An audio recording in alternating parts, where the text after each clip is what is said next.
Igrexa de San Martiño Pinario. A raíz do descubrimento dos restos do apóstolo, foron moitas as ordes que se estableceron en Santiago e que hoxe perduran. Os beneditinos de San Martiño Pinario foron facéndose aos poucos moi poderosos, conseguindo facer sombra ao propio cabido catedralicio. Era tal a súa rivalidade que os coengos prohibiron aos beneditinos elevar as torres da igrexa de San Martiño máis aló da altura da fachada, para que non competisen coas da catedral.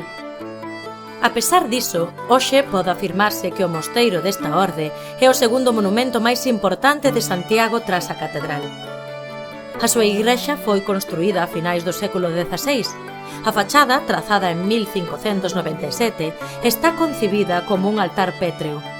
Presídeno a Virxe, San Bieito e San Bernardo, mentres que no frontón superior está San Martiño partindo a súa capa cun pobre.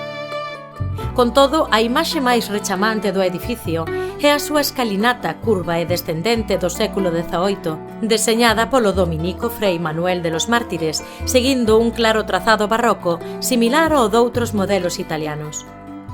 O interior posúe planta de cruz latina con 3 naves no brazo principal e unha no transversal, percorridas por unha balconada.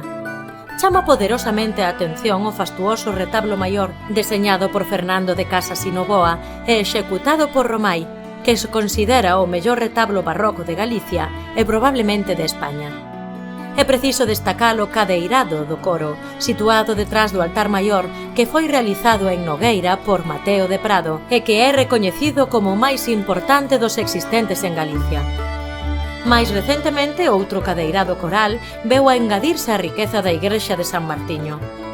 Trátase do antigo coro lígneo da catedral, do século XVII, que foi desmontado en 1945 e trasladado ao mosteiro galego de Sobrado dos Monxes. No ano 2004, despois dunha complexa e laboriosa restauración, regresa a Santiago para mostrar todo o seu esplendor renacentista labrado en madeira de Nogueira.